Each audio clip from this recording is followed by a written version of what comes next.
Everyone. Today we're going to talk about lies, secrets, deception,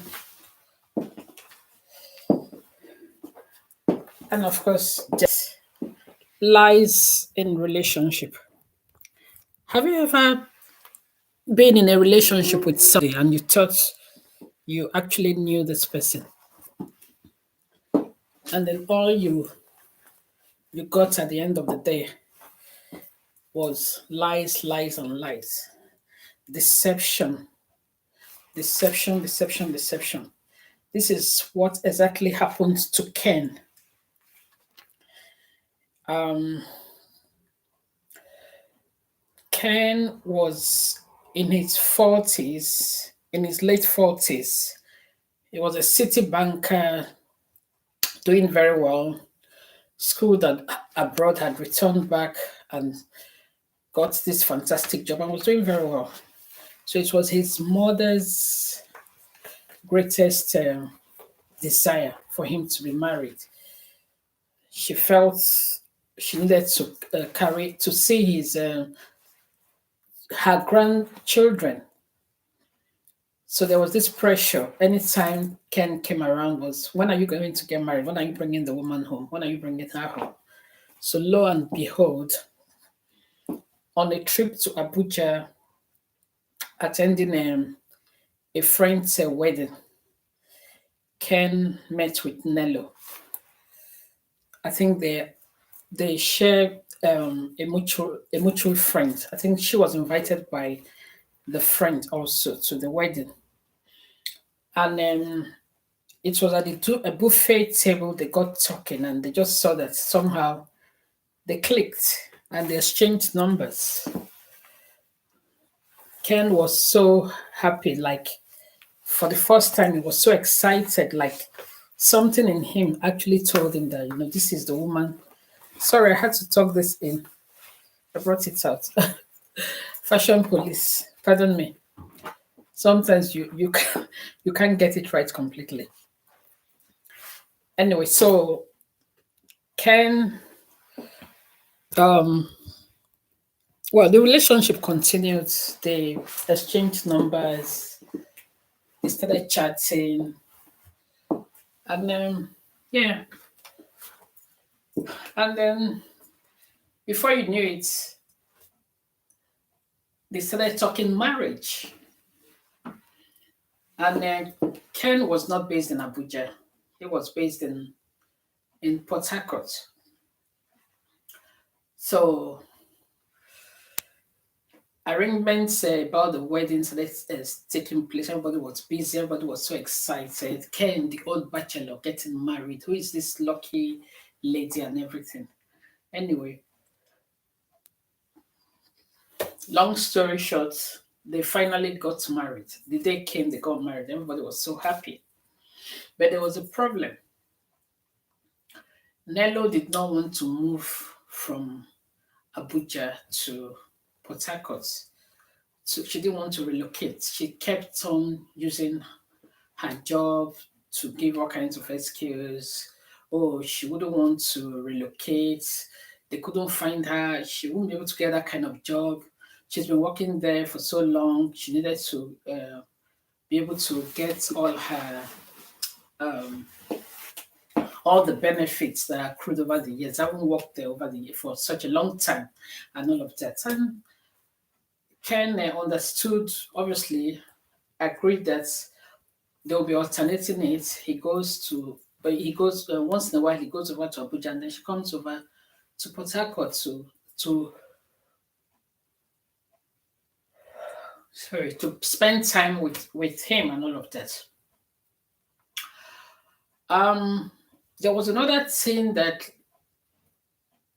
came up again. There was this young um, boy of about 12 years who was living with Nelo, and she actually said the boy is the younger sister, is the sister's son, and she was responsible for the upkeep of the boy, for the upkeep of the boy, so to say. Ken didn't suspect anything. So they continued in that way, like alternating it, visiting each other. Before you know, 1 year rolled into 2 years, 3 years rolled. You would think that okay, most times it is women that kind of get worried about, having quickly conceiving and everything. But she was so relaxed. She didn't. Nelo was so relaxed. She didn't bother. Rather, it was Ken that was kind of agitating, like what's going on and all of that. You need to really find time to come over so that we can stay together to see if we can start making babies and everything. But each time Ken brought up that important topic, she would always be evasive. She would always brush it under the carpet, not showing like a kind of nonchalant attitude. She wasn't interested. And he was like wondering that why is it that me that is a man? Mostly it's women that really worry so much and their husbands will be calming them down. But I noticed that it's been 6 years now, you're not worried, you are so relaxed, so like it's just normal for you. And you're not even making any attempts to come over permanently, to move over. After 6 years of getting married, you are still in Abuja and all of that.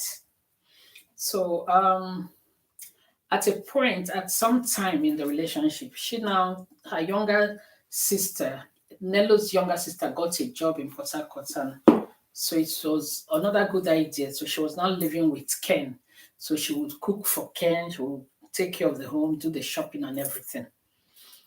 There was a night that it rained. It was a bit cold during the, and Ken now like went out after work, did not come back home. So he went out to go be with the boys and had some pints of beer. And according to him, drove back and it was cold. And I think he was a bit tipsy. So he was struggling to find his keys, his own keys. So he kept on pressing the bell, and the wife's younger sister came to the door to open. And lo and behold, when she came, she was wearing this very sexy nightgown. Like everything you can think about was just showing. So according to him, he immediately asked her to get out of his sight, and because he said it was like being a man. It was actually that at that point he started thinking, is it that these people are trying to set me up? God forbid. So he drove her the next morning, gave his wife an ultimatum that if she would not return back to Port Harcourt to be with him, that he was ready to kick out the sister, that it will appear that she planted the sister in her matrimonial home to set him up so that he will fail. Anyway, at that stage, she came back, to.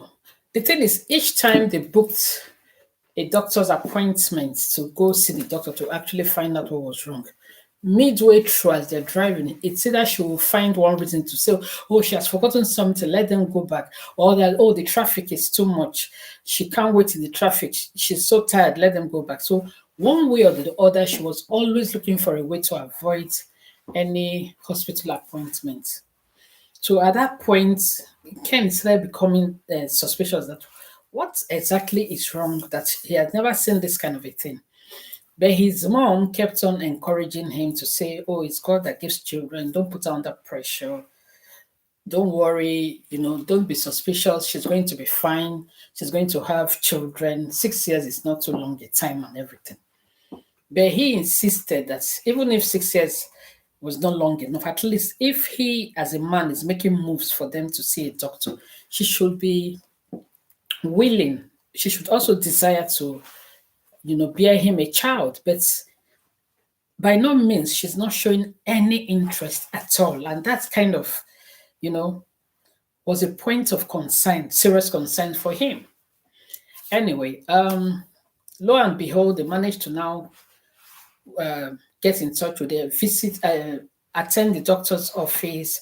They carried out all the tests. The doctors actually now started saying that, like from what he saw, from the his examination and everything. It's like this person has had a child before, and she had a major surgery, and it doesn't look as if she's going to be able to have children anymore from the major surgery that she had. That how come uh, Ken wasn't even aware of all of this. So there was so many secrets, so many from having a child who was living with her, a child who lived with her, who she actually deliberately lied that that child is her nephew, to being infected with HIV, to having a major surgery which was not disclosed to her husband, which obviously was one of the reasons why she didn't want to visit any doctor.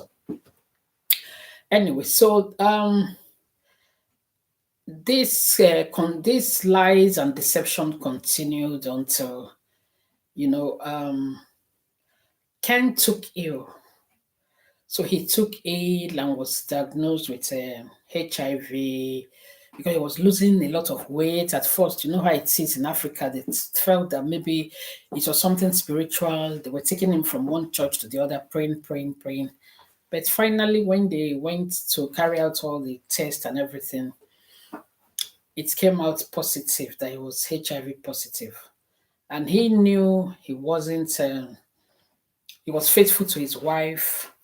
They invited her over to come again to do her own test, to carry out her own test. She was a bit reluctant, and they were wondering that why this is important because they needed to know how he got infected. And lo and behold, the whole secret came out that she was the one that infected him with HIV and all of that. She even had it. She was even HIV. She knew her status even before she got married to Ken, but she did not disclose her status to Ken. Anyway, so that was where the whole trouble started. Ken, was like at the same time treating himself, but was not happy. Decided that the deception was too much, and at that time, some extended family members on Nelo's side, they had already started going behind to tell him things that, do you know, even that boy that lives with her in Abuja is her son, it's not her nephew. Ask her, she has a lot to disclose to you. You know, that boy is her son, it's not her nephew. So Ken again confronted her with these lies and hidden secrets. So from day one of the relationship, it was um it was filled up with lies, deception, and dishonesty. So she later confessed that she didn't want to lose him, and because she was already um, in her forties, she could not afford to lose him because her past relationships, each time she disclosed to them that she has a son, and that would be the end. She won't see the men again. So she thought to herself this time around, it was better for her not to disclose. So Ken could not like understand which one is it, the her HIV status, is it the child that she has outside wedlock that she did not disclose, or is it the medical condition, this major surgery she did? I think her fallopian tube or something had there was some complication and they had to kind of do a major surgery on her.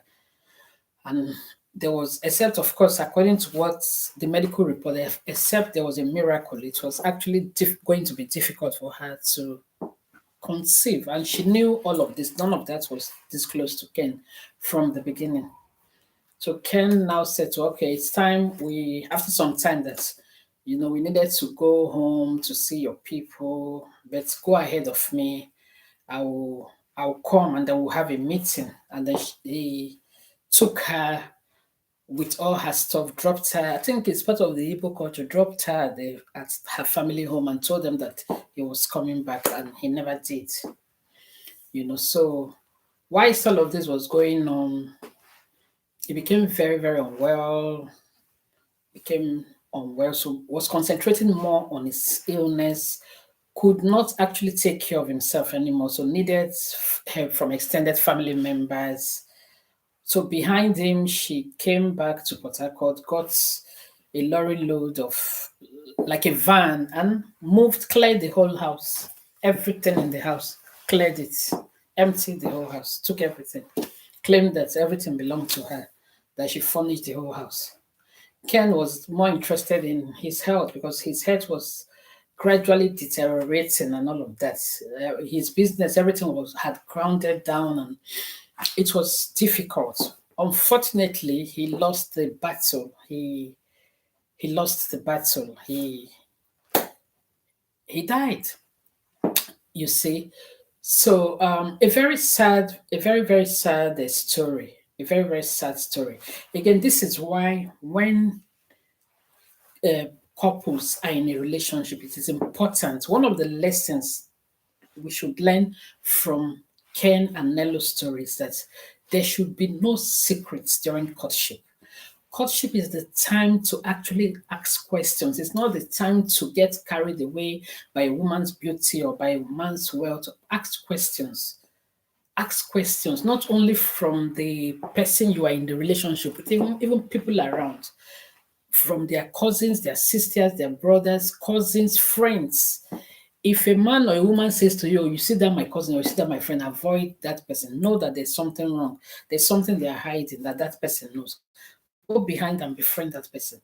One somehow they will be able to divulge to you. Sometimes they may tell lies, but even if they confronting the person you are in a relationship to say, "Okay, this is what I heard about you. I heard calling your nephew is your child. How true is that?" And then once that person knows that at least you've been told, they might be forced to now tell the truth. And again, HIV status very very important.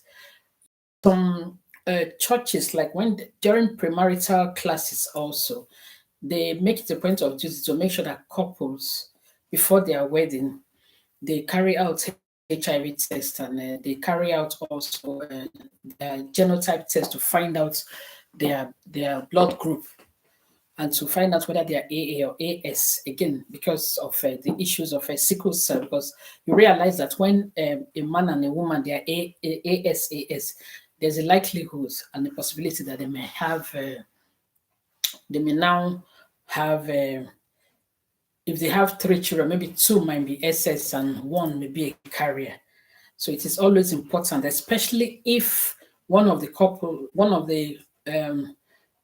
know that they are AS. Like if you know you are a carrier, always root out for somebody who is AA, and always ask questions because you might not know whether the person is AA or AS until you ask.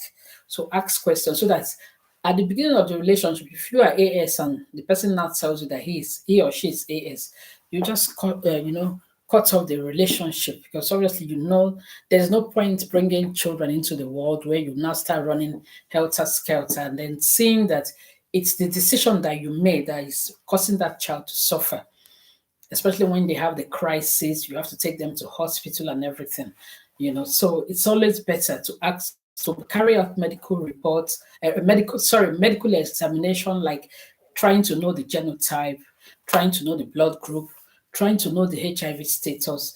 Very, very important. You understand? Because love is not enough. Love is not enough. That was how it was almost like as if Ken knew that getting married was not for him. It was going to cause him a lot of pain and, of course, early death. So he avoided it until his late 40s. And lo and behold, only for him to end up again in the wrong hands. He ended up not enjoying his marriage. Was his wife most times was in Abuja. So he was practically living like again like an old bachelor. He ended up not having a child. He ended up not giving his mom a grandchild that she really really desired. You understand? He ended up not really enjoying that union and bond of a married couple that they live together and everything. So you see, and the woman also, there was this rumor that one of the reasons why she was back in Abuja, she was actually cheating on him. She didn't want to cut ties with all the entanglements that she had in Abuja because she was like, unfortunately, he ran into this a brilliant, intelligent man who schooled his mother, did everything, raised him, trained him abroad and everything, and came back and was doing very well. And unfortunately, made the wrong choice as to who to spend the rest of his life with, which cost him um, his early demise, because of lies, because of, I think sometimes ignorance of not asking questions or not taking steps to make sure that you, as you are going into a relationship, you also protect yourself, because love is not enough. And one of the ways you protect yourself is to ask questions. What's your genotype? What's your blood group? Are you AS? Are you AA? You understand? If you feel that maybe you don't even trust the person enough, maybe the person is not telling you the truth, let's go and do our blood tests to find out our genotype and our blood group. Let's go and carry out all the general medical um, um, general tests, our HIV, to know if we're HIV, to know our HIV status and all of that. So those things, they are very, very important. You understand?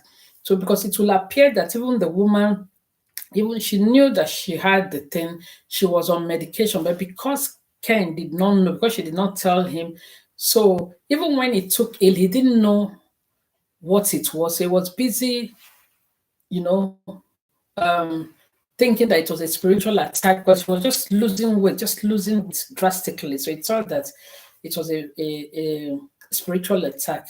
So he did not even obviously seek medical attention. And so the thing had already eaten deep into him before they carried out the test to find out that he had been infected with HIV.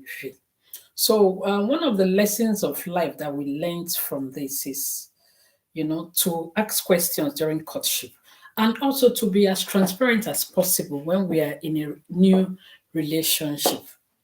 Very, very important to be as transparent as possible.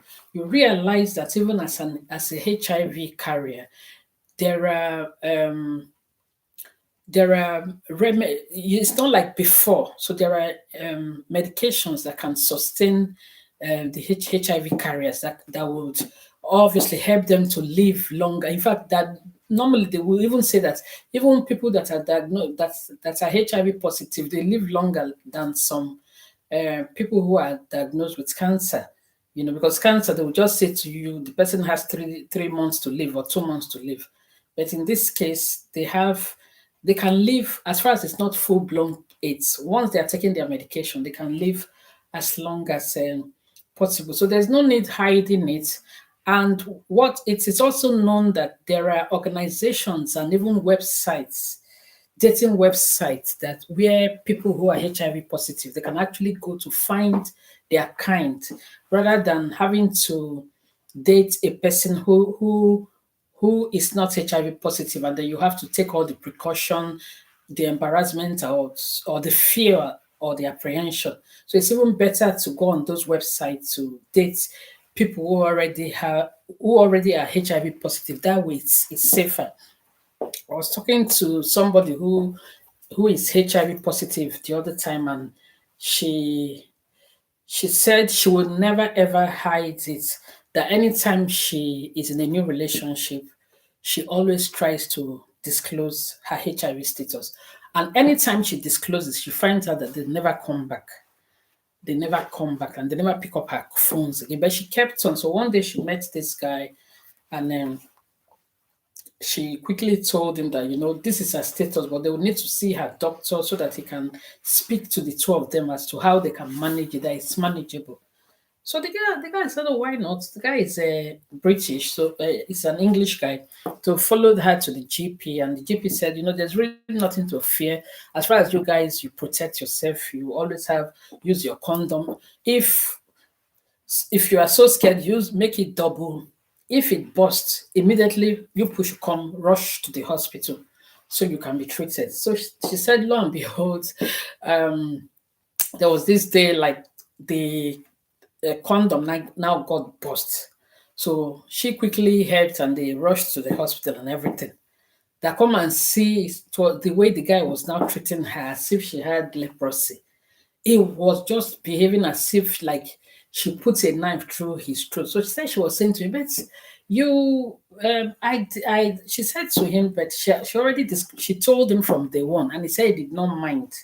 and they went to her doctor, and he said he did not mind. So why are you now behaving as if maybe as if she did something so horrible, as if she lied? So after then, she said, you know what, she's not going to go obviously want to have anything to do with people who are not HIV positive. So somebody now told her about the groups online, that there are so many online dating sites exclusively for people who are HIV positive. So now, if you're HIV positive, never mind. Don't think it's the end of the world. As far as you're taking your medication, you are eating healthy and everything, you can live as long as people who are not HIV positive. And another thing, rather than you having to deal with people who are not HIV positive. There are so many dating websites online for people who are HIV positive. So you can go there and just fish around and find out. You might be lucky to find out somebody who also is looking, who is lonely and wants a real proper relationship. But of course, because they are HIV positive, they don't know how to go about it. So you might be lucky to meet that kind of a person. And of course, the two of you might live happily ever after. So I wish you good luck. And then please be careful, because one of the causes of one of the ways that people contract HIV is through multiple sex partners. So when you go from one sex partner to other, remember that same sex partner that you have may have like seven, and you have like seven. So that's how the thing just spreads.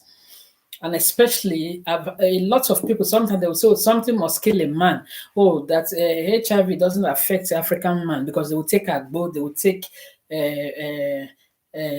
hot drink and all of that. Let's be a little bit more responsible and more serious. AIDS is real, HIV is real, and as much as they now have the cure, it would be better if obviously we're able to take care of ourselves, to save ourselves and to save other people. And if for any reason you are HIV positive as a woman and you get pregnant, it is better not to have the child through the birth canal. Always opt for cesarean section. That way, the child will not be infected. I'm not a medical doctor. It's through the information, through the knowledge that I've carried out a research, and I'm giving out this vital information. But if you want a more detailed information as to your position, as to what you should do if you're HIV positive, or you are a person who has multiple partners, then visit your GP or your doctor, your family doctor, and obviously discuss with them, and then they'll be able to help you in your situation. I hope Nelo and Ken's story, obviously, we've been able to learn one or two things from Nelo and Ken's story. May Ken's gentle soul rest in perfect peace. Amen. Thank you very much. I'll see you in my next video. Please subscribe to my YouTube channel. Please like and share as much as possible. I want this channel to be as interactive as possible. I'll be most grateful if you can support this channel by putting down your opinion on the comment section. Let it be more as interactive as possible. There's a whole lot. I have a lot of knowledge that I've acquired over the years. Having practiced as a lawyer for over a period of 28 years, there's a whole lot I have that's I think humbly enough, I've been privileged to be able to deal with issues that I think will be beneficial to people. Because if we don't learn from other people's crisis or their misfortunes, then perhaps one day, God forbids it, we might end up becoming part of the statistics. So I just feel one of the reasons why I set up this platform is to be able to share my knowledge, to be able to empower men, to be able to empower women, to help people, in all the spheres of life. That's why we call it life class. We learn all kinds of life lessons from this life class, from this platform. So please like and subscribe to my YouTube channel. Turn on the notification. If you click on the subscribe and you've subscribed, you'll see the notification bell. Click on the notification bell, and then obviously so that when I come online, you'll be the first to be notified, and then you can join in on my online broadcast. so we can push this channel to reach as many people as possible so that they can benefit from the knowledge and the experiences I'll be sharing here on this platform. God bless you. I hope you've been blessed by this podcast today. Thank you very much. I'll see you in my next video. Thank you. Bye bye.